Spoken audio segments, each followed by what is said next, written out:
Good afternoon, students.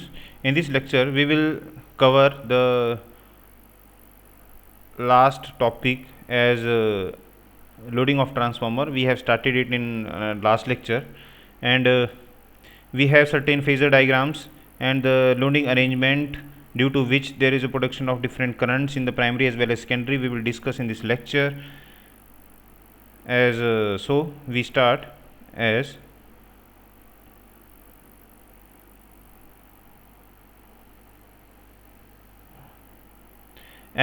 in loading of transformer. We are studying the practical transformer, in which we assume that transformer has no winding resistance and leakage flux, and transformer has winding resistance and leakage flux. There are two different ways. One of them is ideal and one is then practical transformer.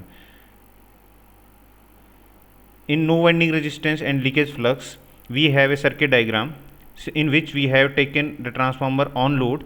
We have studied in earlier lecture that we have a load of ZL that is employed on the secondary of the transformer. In case of no load, we have a current I1 here in primary and current in I2 in secondary.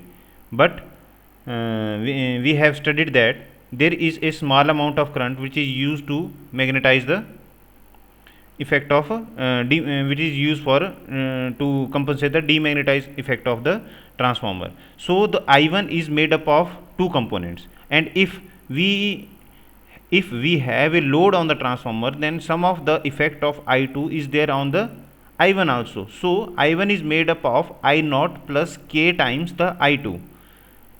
We can understand it in this way. First of all, understand it as with this assumption V2 is equal to E2 and V1 is equal to E1. अगर हम मान के चलते हैं कि no winding resistance है और leakage flux नहीं है, तो क्या होगा, V1 E1 के बराबर होगा और V2 किसके बराबर होगा, E2 के. In take a case of inductive load causing the secondary current I2 to lag the secondary voltage by phi2. अब हम मान के चल रहे हैं कि जो हमने लोड लिया है सेकेंडरी पर, वो कौन सा लोड है, इंडक्टिव लोड है, और उसकी वजह से क्या होगा, जो करंट I2 इंड्यूस होगा वो क्या करेगा, लैग करेगा V2 अमाउंट ऑफ वोल्टेज से. किस एंगल से, फाई एंगल से. हमने आपको कल बताया था कि जो रेजिस्टिव लोड है वो इन फेज में होता है, जो इंडक्टिव लोड है उसकी वजह से करंट क्या करता है, लैग करता है आपका उसकी अप्लाइड वोल्टेज से, जिसकी वजह से वो बना है. और कैपेसिटिव के केस में क्या करता है, लीड. तो हम मान के चल रहे हैं कि ZL जो लोड है वो कौन सा है, इंडक्टिव लोड है, जिसकी वजह से I2 क्या करता है, V2 से phi2 अमाउंट से लैग कर रहा है. The total primary current I1 must have. अब बोलता है कि टोटल प्राइमरी करंट कितना फ्लो कर रहा है, जो प्राइमरी करंट है उसमें कौन कौन से कंपोनेंट है. बोलता है number A, first the no load current I0 to meet the iron loss in the transformer and provide flux in the core. बोलता है कि जो हमने कल I0 की बारे बात की थी, जिसके दो कंपोनेंट थे. I0 को कैसे डिवाइड किया था, IM में और IW में, एक्टिव और रिएक्टिव कंपोनेंट में. तो एक्टिव और रिएक्टिव कंपोनेंट से दो जो रिजल्टेंट आया है उसको बोला है I0, which is called no load current. जो क्या करता है आपका, उसका I0 का ही एक कंपोनेंट क्या करता है आपका आयरन और कॉपर लॉस प्रोवाइड कराता है, और उसका ही एक कंपोनेंट क्या करता है आपका फ्लक्स और जो फ्लक्स को प्रोड्यूस करता है कोर में मैग्नेटाइज करने के लिए. और बोलता है एक current I2 dash to contract, और उसका जो I0 है, I1 के दो कंपोनेंट हैं फिर से, I0 एंड I2 डैश. अब ये I2 डैश क्या है, the current I2 dash to contract the demagnetising effect of the secondary current I2 and magnitude of I2 dash will be such that. बोलता है कि जो I2 डैश है वो क्या करता है, ये कॉन्ट्रैक्ट करता है demagnetising effect of in the secondary current I2 and magnitude of I2. और I2 कितना है, वैल्यू क्या है उसकी, क्योंकि I2 डैश किस में फ्लो कर रहा है, N2 मतलब सेकेंडरी नंबर ऑफ टर्न्स हैं, बट I2 डैश जो है वो किस में फ्लो कर रहा है, N1 में. आप पिछली डायग्राम देख सकते हैं. ये जो हमारा I2 है, K इंटू I2 का मतलब हुआ I2 dash. What is K into I2, it is I2 dash. तो I2 डैश किस में फ्लो कर रहा है, प्राइमरी टर्म्स में. तो हमने यहाँ से लिखा कि N1 into I2 dash is equal to N2 into I2. क्या लिखा, N1 into I2 dash is equal to N2 into I2. तो यहाँ से किसकी वैल्यू निकाल दी, I2 डैश की value, which is equal to N2 upon N1 into I2 is equal to K into I2, very simple, where N2 upon N1 is value of K। ये कहाँ से आई हमारे ट्रांसफॉर्मेशन रेशो से आई।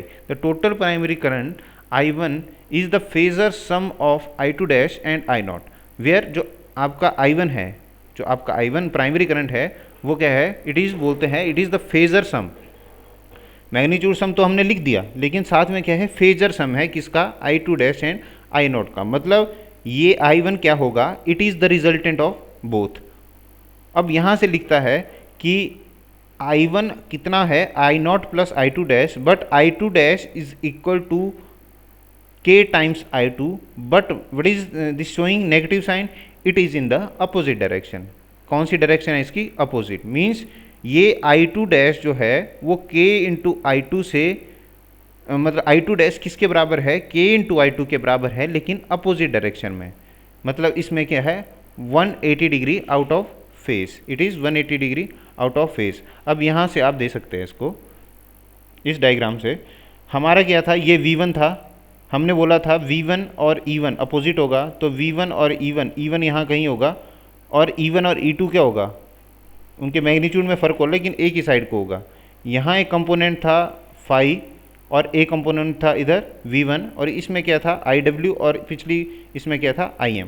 इन दोनों की वजह से कोई करंट I0 फ्लो किया था। अब ये कहता है कि हम I0 तो फ्लो हो गया, लेकिन we are talking about I1। जो तो I1 होगा वो किसका रिजल्टेंट होगा, I0 का और I2 डैश का। बट ये I2 डैश क्या है, I2 dash is nothing, it is K into I2। तो हमारा I2 जो है, जैसे I1 हमारा V1 से लय करेगा, वैसे ही I2 किससे लय करेगा, V2 से। तो ये यहाँ कहीं होगा। अगर ये I2 है तो मुझे चाहिए माइनस K इंटू I2, पर K का वैल्यू मैं क्या मान के चल रहा हूँ, 1, तो हमें क्या चाहिए, माइनस ऑफ I2। तो अगर मैं इसको अपोजिट डायरेक्शन में बनाता हूँ, मैंने क्या किया इसको, ये I2 है तो इसका इतना ही मैग्नीट्यूड मैंने क्या किया, अपोजिट डायरेक्शन में लगा दिया, तो ये क्या हो गया, माइनस ऑफ I2, और which is minus of I2 multiply by K whose value is 1 is equal to I2 dash. अब इन दोनों का रिजल्टेंट ये आप देख लिए, parallelogram of vector addition, law of vector addition, vectors कैसे होते हैं, तो इसकी वजह से क्या हुआ, ये हो गया हमारा I1। तो यहाँ से हमें क्या पता चलता है कि both E1 and E2 lags behind the mutual flux by 90 degree, which is मतलब फ्लक्स से E1 E2 क्या कहते हैं, 90 डिग्री से लैग कर रहे हैं। The primary current I2 dash neutralises the demagnetising effect in the secondary. जो I2 डैश है वो क्या करता है, डीमैग्नेटाइजिंग इफेक्ट को कैंसिल करता है। I2 डैश की वैल्यू K इंटू I2 है and in anti phase with I2, इसकी वैल्यू कितनी है, K इंटू I2 के बराबर है, लेकिन I2 से क्या है, अपोजिट है। अगला है the phasor sum of I2 dash and no load current I0। Phasor sum of I2 dash and no load current I0 is equal to is give the value of I1। ये दोनों इसकी वैल्यू देते हैं। The value of K is used to be unity, K की value को क्या माना गया है, 1। The primary power factor is equal to cos ∅1। जो प्राइमरी है उसके पावर फैक्टर को cos ∅1, सेकेंडरी को cos ∅2, और primary input power is equal to V1 I1 cos ∅1 and secondary output power V2 I2 cos ∅2। ये तो आपको पता ही है। अब प्रैक्टिकल ट्रांसफॉर्मर बोलता है ट्रांसफॉर्मर विथ लीकेज रिएक्टेंस। अब बोलता है कि ट्रांसफॉर्मर जिसमें लीकेज रिएक्टेंस एंड रेजिस्टेंस है। अब हम मान के चल रहे हैं, हमने क्या कर दिया, एक रेजिस्टेंस लगा दिया है प्राइमरी में, जो प्राइमरी वाइंडिंग के रेजिस्टेंस को शो करता है, और X1 क्या शो करता है, प्राइमरी वाइंडिंग के रिएक्टेंस को। अब इसकी वजह से बोलता है due to voltage drop in R1 and X1 the primary EMF E1 is less than V1, which is very much correct that अगर ये V1 है और इसकी वजह से ये E1 फ्लो हो रहा है, तो यहाँ पे ड्रॉप तो हो ही रहा है, तो ये बोलता है कि जो E1 है वो किससे छोटा होगा, V1 से, which is very much correct. अब ये क्या होता है, due to voltage drop in R2 and X2 the secondary terminal voltage V2 is less than that of E2। अब ये भी बिल्कुल सही बोल रहा है। अब होगा क्या, V1 की वजह से यहाँ V1 जब फ्लो करेगा तो इसकी वजह से R1 में ड्रॉप होगा, X1 में ड्रॉप होगा, और यहाँ पे E1 प्रोड्यूस होगा। तो बोलता है E1 जो है होगा क्या होगा, कम होगा V1 से, विच इज़ वेरी करेक्ट। अगर इनका नंबर ऑफ टर्न्स बराबर है दोनों का, तो E1 की वजह से E2 जो होगा वो सेम होगा इंडक्शन की वजह से, लेकिन अगेन आपका R2 की जगह ड्रॉप होगा, X2 की जगह ड्रॉप होगा, और जो V2 यहाँ पर होगा वो क्या होगा, E2 से छोटा होगा। और ये भी बिल्कुल करेक्ट है। वह प्रैक्टिकल ट्रांसफार्मर में जिसमें रेजिस्टेंस और रिएक्टेंस हैं, the inductive load cause the secondary current I2 to lags behind the secondary voltage by phi2। अब हमारे पास रिएक्टेंस आ गया है, इंडक्टिव लोड आ गया है, तो बोलता है कि V2 और सेकेंडरी करंट और सेकेंडरी वोल्टेज के बीच में क्या होगा, लैगिंग फैक्टर होगा, जिसको किससे लैग करेगा, phi2 से लैग करेगा। वो भी सही है। The total primary current I1 must meet to requirement. तो I1 है वो दो रिक्वायरमेंट को मीट करना चाहिए। Number A, supply the no load current I0 to meet the iron losses in the transformer and to provide flux in the core. अब जो total primary current I1 है वो कितना होना चाहिए कि ये सप्लाई कर सके आपके, क्या सप्लाई कर सके, मैग्नेटाइजिंग कंपोनेंट और कोर लॉस को सप्लाई कर सके, मतलब I0 की वैल्यू को सप्लाई कर सके, and it can supply the I2 dash which is the counter the demagnetising effect of I2। तो इतना करंट फ्लो करना चाहिए। The magnitude of I2 dash will be such that, तो I2 डैश की value कितनी होनी चाहिए, K इंटू I2, अगर हम एक ट्रांसफार्मर को मान के चल रहे हैं। अब बोलता है इसकी वजह से क्या होगा, the total primary current I1 will be the phasor sum of I2 dash and I2, ये हम बात कर चुके हैं। तो I1 क्या होगा, I2 dash plus I0, where I2 dash is to K into I2, ये हमने फेजर डायग्राम से बात किया अभी। तो बोलता है V1 इज इक्वल टू, जो प्राइमरी वोल्टेज होगा वो minus of E1। Why this is minus, because of Lenz law. हमने बोला था आपको कि E1 जो होगा वो V1 से अपोजिट है। आप फेजर डायग्राम में देख सकते हैं कि V1 ऊपर वाली डायरेक्शन में है और E1 क्या है, नीचे वाली डायरेक्शन में है। दोनों का मैग्नीट्यूड अगर सेम भी है फिर भी डायरेक्शन क्या है, अपोजिट है। Plus I1 into R1 plus JX1, ये आप KVL लगा के भी देख सकते हैं। इस डायग्राम में KVL लगा दीजिए तो क्या निकलेगा आपका, V1 is equal to E1 plus R1 plus JX1 into I1, पर E1 की वैल्यू नेगेटिव है बिकॉज ऑफ लेंज लॉ।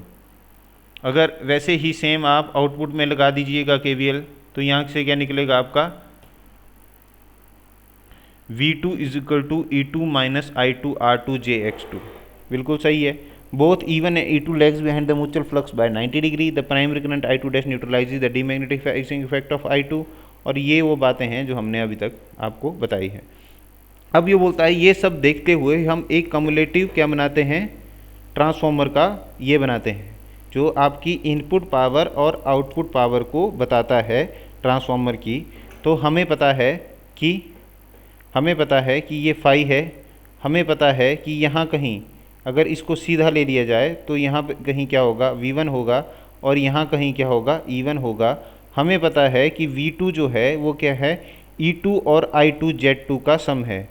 ये है V2 से E2 बना तो क्या है, V2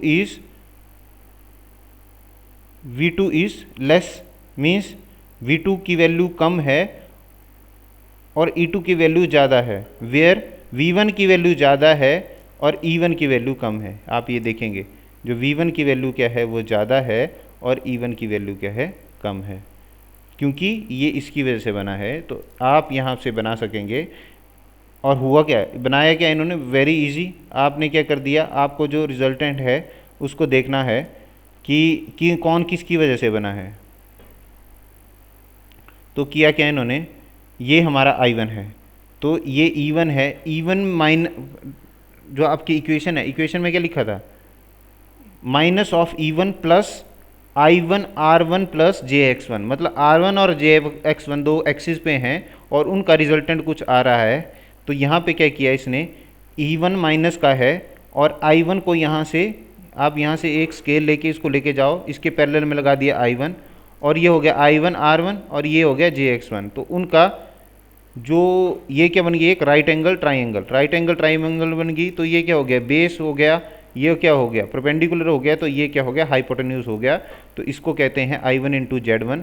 और यहाँ को, इस पॉइंट को अगर मिलाएंगे 0 से तो आपका ये पॉइंट क्या बनेगा, V1। ये किसके बराबर होगा, V1 के बराबर। सेम आप यहाँ करेंगे नीचे वाले में।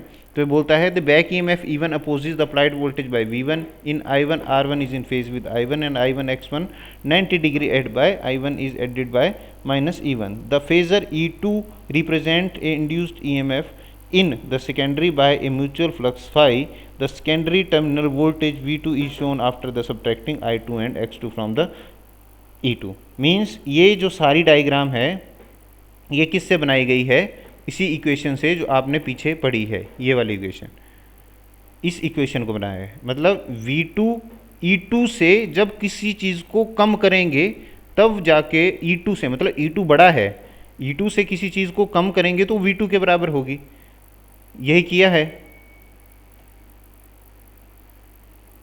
देखो E2 से किसी चीज़ को कम किया तो वो V2 के बराबर होगी, और इसमें उल्टा है जो ऊपर वाला है। तो इसको देख के ये क्वेश्चन है, इसको आप नोट कर लेंगे, इसको मैं नहीं कराऊंगा, है इजी है क्वेश्चन।